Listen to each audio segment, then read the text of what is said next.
For his analysis, we're joined by our friend Senator Jim DeMint, back with us on the Common Sense Club. Senator, how you doing? Scott, I'm doing well, except the country's not, so there's a lot to be concerned about right now. There sure is. Let's go in order. Friday, the downgrade by S&P, one of the credit rating agencies, which I guess wasn't a big surprise because they did warn us in advance. But what was your reaction to their downgrade?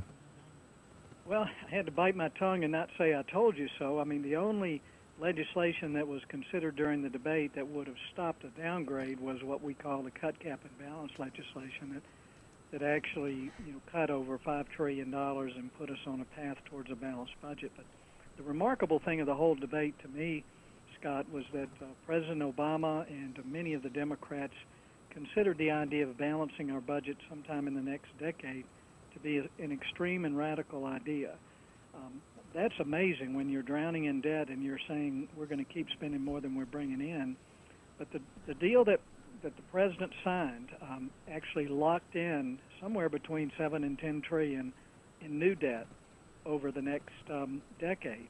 We can't borrow that much money, and I think that's what the markets are telling us, is that our plan going out 10 years is not going to make it. If people stop lending us money, like China, we can't pay our bills.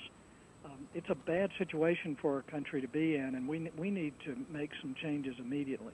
How do we know that cut, cap, and balance, had it passed, it did pass in the House, didn't in the Senate, obviously, so it didn't get a chance to get to the president. How do we know it would have prevented the downgrade from S&P? Well, S&P as well as Moody's were looking at a figure such as around $4 trillion, and cut, cap, and balance actually reduced the planned debt by over $5 trillion. As a matter of fact, the version we had in the Senate was at 7. But more importantly, I think what the markets are looking for and should look for is long-term structural reform in how we spend money. And the only way we're going to stop spending and borrowing is if the states ratify a constitutional amendment that require us to balance our budget. 49 states have to do this, every business, every family. But the federal government this year has just been printing money and to pay its bills. The Federal Reserve has bought nearly 90% of all our debt this year, and we're borrowing somewhere between $120 and $140 billion every month. So I think the more you know about our situation, the more you're concerned about it. And for the president to suggest this is a Tea Party problem, the Tea Party didn't support this compromise deal. And this deal, I think, is only going to get worse as this super Congress starts to, spit out its proposals. Yeah, David Axelrod, President's, top campaign advisor, said on the shows that it was a Tea Party downgrade, intimating that, going to the brink and this close. And then the president said today that combined with some things that happened in Europe and other places, I mean, everything's been blamed, the tsunami and you name it, were the reasons. So that, not so much that the deal, because he still continues to ballyhoo the deal, but more so that it came this close to the deadline. You not buy that? But that's just nonsense. I mean, the debt limit was not our problem. It's the debt itself, and it's also the plan that this deal continues to add another $1 trillion of debt every year for the next 10 years is the way it kind of balances out. So the problem with the markets is not that we came too close to the debt limit. They knew we were not going to default. But what they know now is there's not the political will in Washington to control our debt. So that's our problem right now. And the fact that the media is even repeating Axelrod's claim, this had nothing to do with the Tea Party. This is a couple of decades worth of Republican and Democrats' reckless spending. But the president has made it much, much worse. He will accumulate himself in his first term in office over $6 trillion in new debt. That's more than any other president. So he really can't blame this problem on anyone but himself.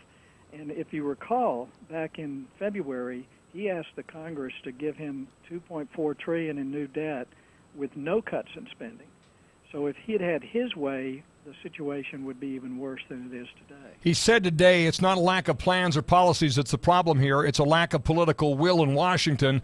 It's the insistence on drawing lines in the sand, a refusal to put what's best for the country ahead of self-interest or party or ideology.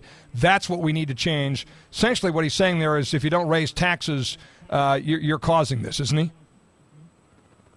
I think that's what he's trying to set up, but 3% of Americans already pay over half of all our taxes, and they're paying the heaviest load of national taxes of any country in the world.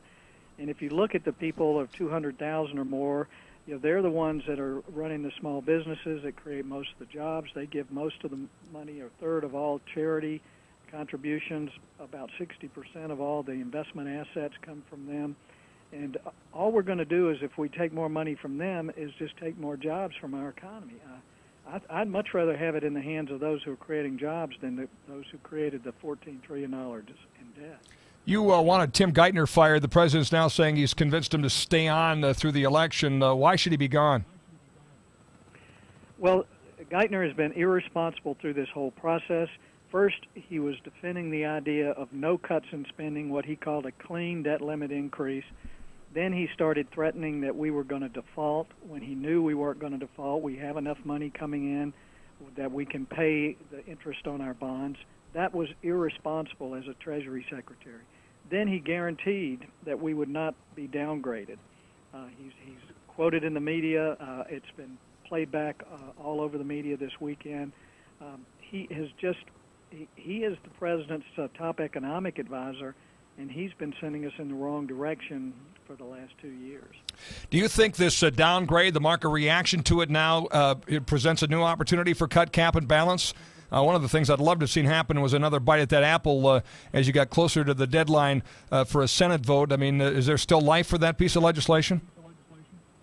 I think there is, but we've got to engage the American people. That's what I'm going to be trying to do. That's what I wrote the book about, is The Great American Awakening, is to try to get Americans engaged and help them understand how much power they have. But over 70% of Americans think we should balance our budget.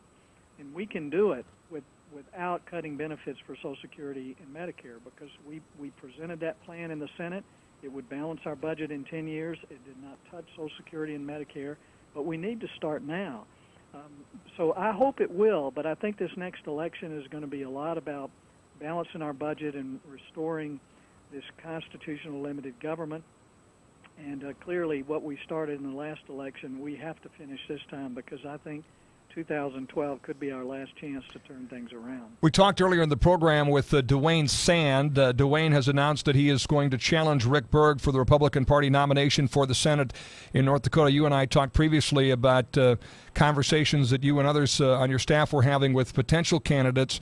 Dwayne has said that he toyed with the idea of running for the House, but decided on the Senate because of Rick Berg's vote in support of the compromise on the debt deal. Do you endorse the candidacy of Dwayne Sand?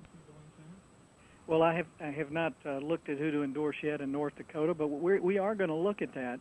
And I think those who voted for this deal are going to have to defend it as it plays out, because I think the creation of this super Congress was one of the worst ideas I could have imagined.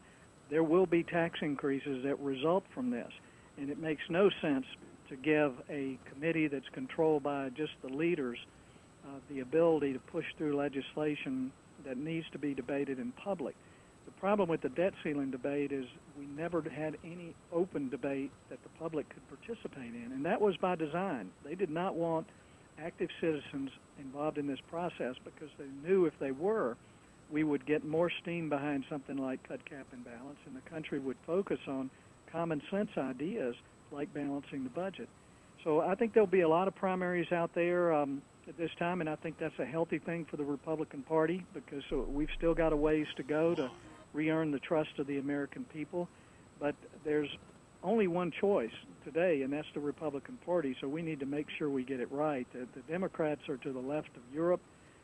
They genuinely don't understand free market economics. They think raising taxes on the job creators are somehow going to help the middle class. All it's going to do is hurt the middle class. So we've got to get some good candidates out there that understand American exceptionalism, and those are the ones we're looking for the Senate. And timeline, when would you make your decision on an endorsement in this race? What we're trying to do is follow the grassroots in states, and sometimes we can find that out from folks like you, Scott, of who people are getting behind, what candidates share the principles of limited government. And so we're going to watch it and try to take our cues from the people in North Dakota and not come in and try to anoint someone, but to try to come in and give a voice to the people in North Dakota who share the view that we should stick to constitutional limited government principles. Senator, always a pleasure. Good to catch up with you. Keep fighting, sir. Thanks, Scott. Good to catch up with you. Senator Jim DeMint.